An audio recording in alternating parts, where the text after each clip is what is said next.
Hello BMS second prop student, I hope आप सभी लोग ठीक होंगे और अपनी अच्छे से पढ़ाई कर रहे होंगे। तो आज की वीडियो में हम देखने वाले हैं इन्वायरमेंट टॉक्सिकोलॉजी का दूसरा पॉइंट। ठीक है, एक पॉइंट हम इसमें कवर कर चुके हैं। तो पहला जो टॉपिक था हमारा वो था विषुक्त वायु, जल और भूमि। ठीक है, इसका हम आयुर्वेदिक और मॉडर्न एस्पेक्ट दोनों ही देख चुके हैं और इस चैप्टर से मोस्टली पाँच नंबर में शॉर्ट आंसर क्वेश्चन पूछा जाता है और चांसेस रहते हैं कि विषुक्त वायु, जल और भूमि से यहाँ से पूछ लिया जाए। ठीक है, तो इस टॉपिक को आप काफ़ी अच्छे से कंप्लीट कर लेना। ठीक है, तो दूसरा जो आज टॉपिक रहने वाला है वो रहने वाला है effect of biological, chemical and nuclear वेरफेयर।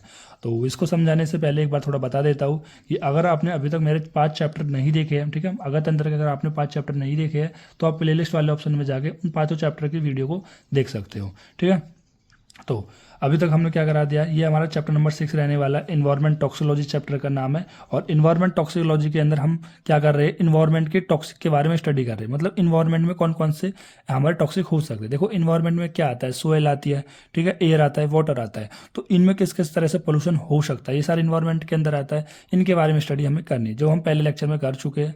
Then उसके बाद दूसरा इफेक्ट ऑफ बायोलॉजिकल, यानी बायोलॉजिकल, केमिकल, न्यूक्लियर वेरफेयर का क्या इफेक्ट रहने वाला है, वो चीज़ हमें देखनी है। ठीक है, अब देखो वॉरफेयर का मतलब क्या होता है, युद्ध होता है। ठीक है, अब जैसे मान लो कोई युद्ध वगैरह होता है तो उनमें हम 3 एजेंट का यूज कर सकते हैं, बायोलॉजिकल, केमिकल और न्यूक्लियर। अब मैं बायोलॉजिकल का अगर आपको एक क्लासिकल एग्जांपल बताऊं, जैसे जब 2019 में कोविड-19 आया था तो ये कहा गया था कि जो कोविड है, ठीक है, वो चाइना ने बनाया है। ठीक है, चाइना ने बनाया है और इसको स्प्रेड कर दिया है ताकि पॉपुलेशन को कंट्रोल किया जा सकता है। देन उसके बाद आता है केमिकल। ठीक है, केमिकल में तो खैर कोई भी ऐसा कोई केमिकल हो सकता है जो कि क्या कर सकता है, युद्ध के लिए यूज हो सकता है। जैसे पहले के टाइम पे युद्ध के अंदर क्या करा जाता था, केमिकल को फेंक के मारा जाता था। ठीक है, कोई भी केमिकल ऐसे होते थे या फिर कोई इस गैस में मतलब एयर में छोड़ देते, जिसकी वजह से क्या होता कि जो भी उस जहरीली गैस को या केमिकल को सूंघता था, ठीक है, तो वो उसकी बॉडी में चेंजेस कर देता है या इसके पॉइजनस होता था, जिससे उसे डेथ भी करी जा सकती थी। एंड तीसरा होता है न्यूक्लियर वेरफेयर। देखो आज के टाइम पे जो हमारा युद्ध हो रहा है वो ईरान के बीच में हो रहा है और इजराइल के बीच में हो रहा है। ठीक है, तो इनमें जनरली क्या होता है, वैसे न्यूक्लियर पावर के अगर इनमें अटैक किया जाए तो वहाँ पर क्या हो सकता है, मतलब जैसे बड़े लोगों के पास न्यूक्लियर पावर होती है, जैसे इंडिया के पास है, ठीक है, पाकिस्तान के पास भी है, ठीक है, तो और भी काफ़ी है, यूएस के पास भी है, रूस के पास भी है। ठीक है, तो बहुत सारे जो पावरफुल कंट्री है उनके पास अपना अपना न्यूक्लियर वेपन होते हैं। ठीक है, तो वो क्या करते हैं, बहुत कम समय में बहुत ज़्यादा डैमेज दे देते हैं। ठीक है, तो ये जो न्यूक्लियर वेरफेयर, इससे भी यहाँ पर कहीं ना कहीं एक तरीके से हार्म और डिस्ट्रक्शन किया जा सकता है। तो अब इस पॉइंट को स्टार्ट करते हैं। अभी तक हमने आपको एक बेसिक बताया है, तो सबसे पहले जो पॉइंट है वो यही रहने वाला है कि इफेक्ट ऑफ बायोलॉजिकल, केमिकल और न्यूक्लियर वारफेयर। ठीक है, अब देखो अभी यहाँ पर जो युद्ध की 3 फॉर्म होती है, या तो हम फिजिकली सॉरी या तो हम बायोलॉजिकल युद्ध कर रहे हैं, केमिकली कर रहे हैं, न्यूक्लियर कर रहे हैं। देखो पहले वाला तो नहीं है कि आप हाथ घूसा से लड़ रहे हो, ये कंट्री का लेवल पे युद्ध मान लो इस तरह से, या फिर इन्वायरमेंट के लेवल पे कहीं ना कहीं वो आपको डिस्ट्रक्शन कर रहे हो। तो वो 3 तरीके से हो रहा है, जैसे पहला हो गया बायोलॉजिकल, दूसरा हो गया केमिकल, तीसरा हो गया न्यूक्लियर वेरफेयर। देखो जब इन 3 तरीके से कहीं ना कहीं वह वॉरफेयर होता है, युद्ध होता है, तो आपकी इन्वायरमेंट को, ह्यूमन को बहुत ज़्यादा हार्म होता है, बहुत ज़्यादा डिस्ट्रक्शन होता है। तो ये 3 फॉर्म होती है वॉरफेयर की, जिनको आप डेलिबरेटली यूज़ करते हो। डेलिबरेटली यूज़ का मतलब क्या है कि आप जानबूझकर यूज़ करते हो, आपको पता है वो डिस्ट्रक्शन कर सकते हैं आपकी इन्वायरमेंट को, ह्यूमन पॉपुलेशन को, फिर भी आप उसको जानबूझकर यूज़ करते हो क्योंकि आपको हार्म करना होता है, डिस्ट्रक्शन करना होता है कैजुअलिटी के लिए। ठीक है, जो इसका इफेक्ट इन तीनों वॉरफेयर का या इन तीनों बायोलॉजिकल, केमिकल, न्यूक्लियर का इफेक्ट आपको ह्यूमन हेल्थ और इन्वायरमेंट में देखने को मिलेगा। तो सबसे पहले हम बात करते हैं जो बायोलॉजिकल वॉरफेयर है, इसकी डेफिनेशन क्या होती है।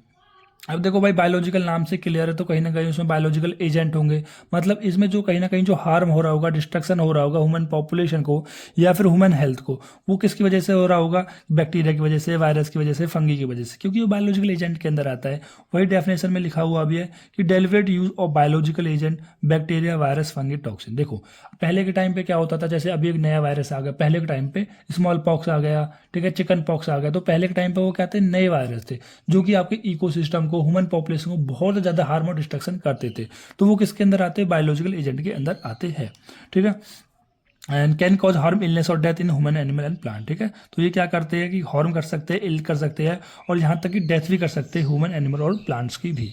देन उसके बाद आता है कि जो बायोलॉजिकल वेरफेयर है वो अनकन्वेंशनल वॉरफेयर है, मतलब आप उसको कन्वेंशनली नहीं है, मतलब उसकी परमिशन नहीं है, कोई भी ऐसा देश नहीं है जो बायोलॉजिकल वेरफेयर से युद्ध करे, बायोलॉजिकल वेरफेयर को उपयोग करे।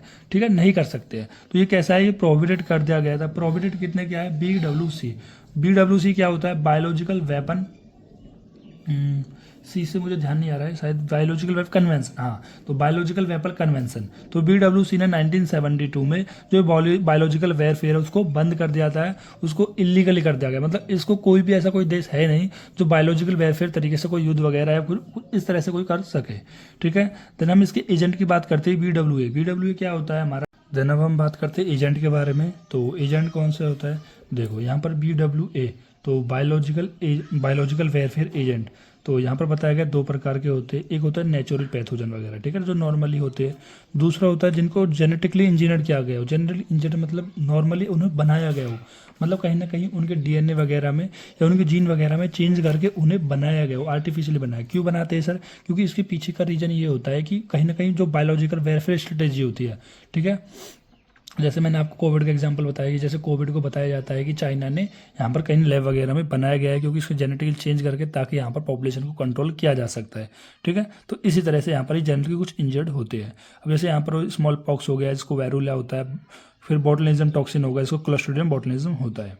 फिर आता है mode of delivery. Mode of delivery में क्या होता है, एरोजल स्प्रे वगैरह हो गया, कॉन्टिमिनेटेड फूड और वाटर से हो सकता है, इन्फेक्टेड एनिमल से हो सकता है, या किसी वेक्टर से हो सकता है। देखो नॉर्मल छोटी छोटी बातें पता होना चाहिए। वेक्टर क्या होता है, वेक्टर मतलब जैसे वो डिजीज़ को कैरी करता है लेकिन खुद उसको डिजीज़ नहीं होती, तो वो दूसरे को डिजीज़ ट्रांसफर कर देता है। फिर पर्सन टू पर्सन भी ट्रांसमिशन हो सकती है। अब इसके इफेक्ट क्या देखने को मिलते हैं, तो जो इसके इफेक्ट बताए गए हैं वो बताए गए, पहला इन्फेक्शियस डिजीज हो सकती है, स्मॉल पॉक्स, एंथ्रैक्स और बॉटुलिज्म।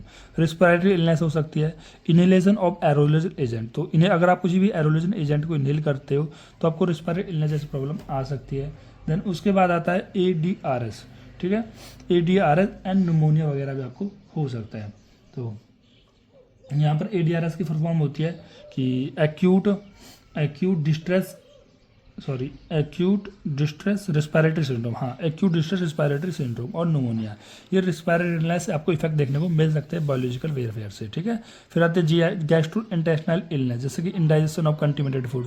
यदि आप यहाँ पर कंटिमिनेटेड फूड को इंजेक्शन कर ले तो वो देखने को मिल सकते हैं। देन होता है सिस्टमेटिक इफेक्ट में मतलब कह रहा है कि यहाँ पर कैन इफेक्ट मल्टीपल ऑर्गन, ठीक है। मल्टीपल ऑर्गन में मतलब कह रहा है कि एक से ज़्यादा ऑर्गन को, कोई मान लो हार्ट को कर रहा है, कभी किडनी को कर रहा है, या किसी लीवर को कर रहा है, एक से ज़्यादा ऑर्गन को यहाँ पर इफेक्ट देखने को मिल सकता है किसी भी एक बायोलॉजिकल वेयरफेयर से, ठीक है। बायोलॉजिकल वेयरफेयर में क्या होता है भाई, वही नॉर्मल जो डिजीज़ के कारण होते हैं, बैक्टीरिया, वायरस, फंगी, इनकी वजह से अगर कोई डिजीज़ हो रही है तो वो इन्फेक्शन से हो सकती है, रेस्पिरेटरी में प्रॉब्लम आ सकती है, गैस्ट्रोइंटेस्टाइनल इलनेस हो सकती है। देन उसके बाद हम बात करते हैं केमिकल वेयरफेयर की। तो जो केमिकल वेयरफेयर में क्या बताया गया है, देखो, use of chemical substance with toxic properties as a weapon. यहाँ पर केमिकल वेयरफेयर के अंदर तो यहाँ पर कुछ ऐसे केमिकल सब्सटेंस लिया जाता है या कुछ ऐसे जिनके अंदर कुछ टॉक्सिक प्रॉपर्टीज होती है, उनको एज ए वेपन तरह यूज़ कर सकते हैं, ठीक है।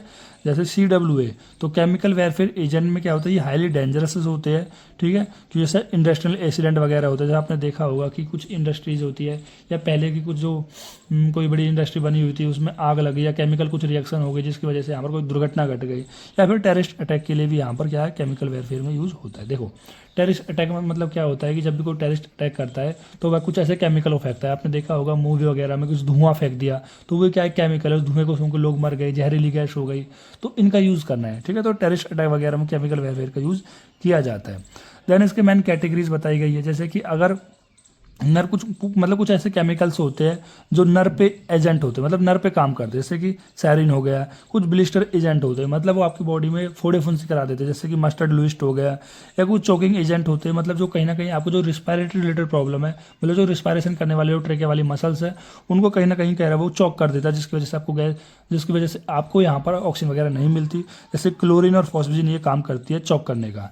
देन उसके बाद एक इंपॉर्टेंट नोट बताया गया है कि फर्स्ट टाइम यूज जर्मन, तो यानी कि जो केमिकल वॉरफेयर है वो सबसे पहले कहाँ पर यूज़ किया गया था, पहली बार 1915 में यूज़ किया गया था, ठीक है। किसने किया था, जर्मन ने यूज़ किया था, जिसमें उन्होंने 168 टन, तो आप यहाँ पर चेक करना कि एक टन के अंदर यहाँ पर कितना किलो होते हैं, ठीक है।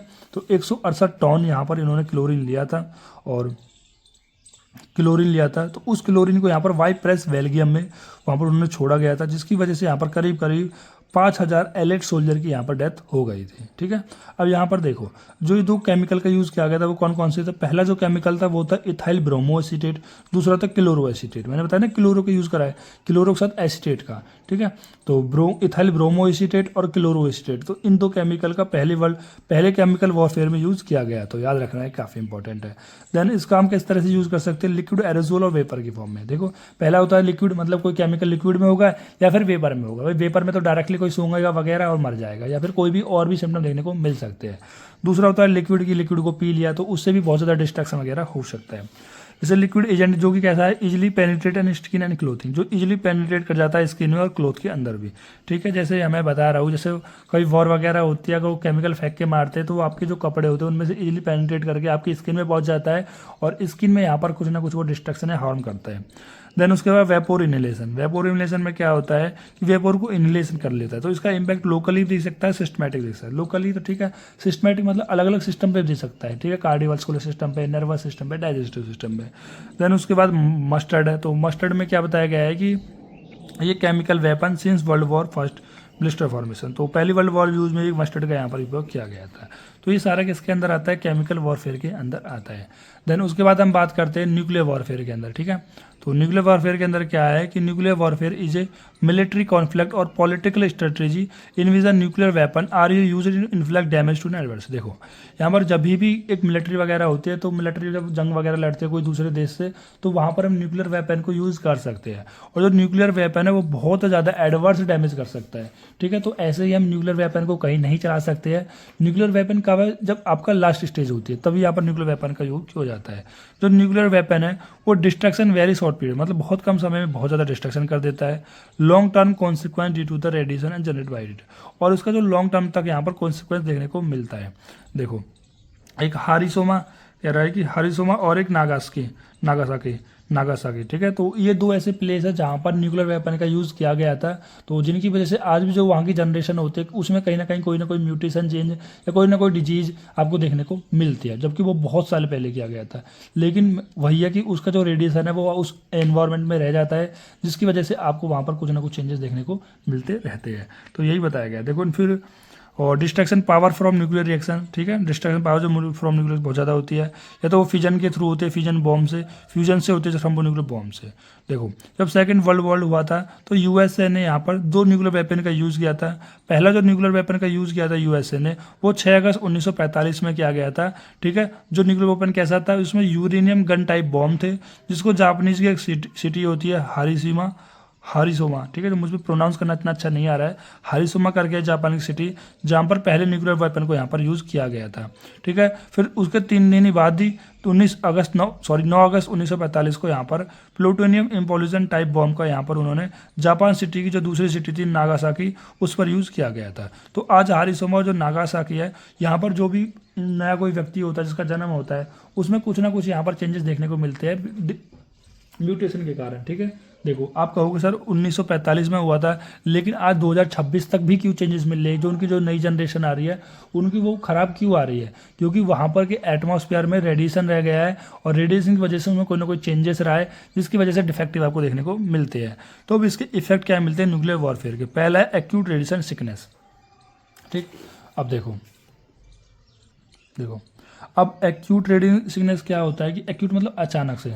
ठीक है, जैसे कि अगर आपके high level of ionising radiation हो जाए, जैसे न्यूक्लियर वेयरफेयर से भी हो सकता है, या फिर कोई किसी भी इंस्ट्रूमेंट्स के थ्रू, किसी भी ऑब्जेक्ट के थ्रू बहुत ज़्यादा आयनाइजिंग रेडिएशन निकलता है। जैसे आयनाइजिंग रेडिएशन किससे निकलता है, जैसे कि जो मशीन वगैरह होती है MRI की या एक्सरे की, तो उनमें क्या होता है बहुत ज़्यादा रेडिएशन निकलता है। ठीक है, अगर आप उसके सामने भी खड़े हो जाए तो कोई ना कोई आप आपकी बॉडी में चेंजेस कर सकते हैं। तो इसलिए जो भी एक्सरे वगैरह MRI करते हैं तो उनको देखना, वो सामने एक ऐसा कपड़ा पहनते हैं जो कि क्या करता है, उन रेडिएशन को रिफ्लेक्ट करता है, एब्जॉर्ब नहीं होने देता है। ठीक है, तो यही बताया जा रहा है कि जो आयनाइजिंग रेडिएशन, देखो जब भी कोई न्यूक्लियर एक्सप्लोजन होता है, ठीक है, न्यूक्लियर एक्सप्लोजन के दौरान बहुत सारे आयनाइजिंग रेडिएशन निकलती है, और इन आयनाइजिंग रेडिएशन की वजह से यहाँ पर आपको एक्यूट रेडिएशन सिकनेस देखने को मिलता है। एक्यूट यहाँ पर रेडिएशन सिकनेस ARS। तो ये कब मिलता है? जब भी कोई न्यूक्लियर का एक्सप्लोजन वगैरह होता है तो उससे बहुत ज़्यादा आयोनाइजिंग रेडिएशन मिलती है। तो इस आयोनाइजिंग रेडिएशन की वजह से आपको कुछ सिम्टम दिखते हैं, nausea, vomiting, diarrhoea, fever, fatigue, ठीक है। तो वो सारा किसके अंदर है? एक्यूट रेडिएशन सिकनेस के अंदर आ जाता है। देन उसके बाद आता है कैंसर। अब देखो कैंसर तो ऑब्वियस सी बात है, अब किसी भी न्यूक्लियर जब एक्सप्लोजन करता है तो उससे बहुत ज़्यादा रेडिएशन निकलता है और उस रेडिएशन की वजह से जो रिस्क होता है कैंसर का वो बढ़ जाता है। अब यहाँ पर कौन कौन से कैंसर हो सकते हैं? जैसे लुकीमिया, ब्लड कैंसर हो सकता है, थायराइड का कैंसर हो सकता है, ब्रेस्ट का कैंसर हो सकता है, या फिर लंग्स का कैंसर हो सकता है, या बहुत सारे किसी भी प्रकार का कैंसर आपको देखने को मिल सकता है। देन उसके बाद आता है जेनेटिक म्यूटेशन, ठीक है, जेनेटिक म्यूटेशन। तो यहाँ पर देखो जब भी जो न्यूक्लियर वेपन का यूज़ किया गया था तो उसकी वजह से कुछ रेडिएशन निकलती है और उस रेडिएशन की वजह से जो भी रिप्रोडक्टिव सेल्स होती है उसमें क्या आता है, कोई ना कोई चेंज आ जाता है, जिसकी वजह से यहाँ पर बहुत ज़्यादा चांसेस रहते हैं कि जो अब यहाँ पर जो जेनेटिक आगने वाली जो जनरेशन होगी उसमें कुछ जेनेटिक चेंजेस, जेनेटिक डिसऑर्डर देखने को आपको मिलेंगे। देन उसके बाद लॉन्ग टर्म हेल्थ इफेक्ट, ये तो मैं बता चुका हूँ कि बहुत लंबे समय तक आपको इसके इफेक्ट देखने को मिलते हैं, ठीक। देन उसके बाद आता है साइकोलॉजिकल इम्पैक्ट। साइकोलॉजिकल इम्पैक्ट में क्या होता है, जब भी न्यूक्लियर वेरफेयर का आप यूज़ किया जाता है तो यहाँ पर कहीं ना कहीं लोग डर जाते हैं, पोस्ट ट्रॉमेटिक कंडीशन होती है, ठीक है, पॉल्यूशन डर जाते हैं, एंजाइटी में रहते हैं, डिप्रेशन से रहते हैं। भाई सब लोगों को जब कोई न्यूक्लियर वेपन से वहाँ पर हमला किया जाता है तो अपने रिलेटिव्स को खोते हैं या किसी ना किसी को खोते हैं, तो वो कहीं ना कहीं ट्रॉमा, पोस्ट ट्रॉमा ऐसी कंडीशन से ये जूझते हैं। तो इसी के साथ आपका यहाँ पर एक और टॉपिक कवर्ड होता है जिसमें हमने देखा इफेक्ट ऑफ बायोलॉजिकल, केमिकल और न्यूक्लियर वेरफेयर के बारे में, ठीक है। अगर आपको ये वीडियो समझ में आ गई है तो वीडियो को लाइक जरूर कर दें और चैनल को सब्सक्राइब कर दीजिए। बाकी के पार्ट इसके समय के साथ अपलोड कर दिए जाएंगे। धन्यवाद।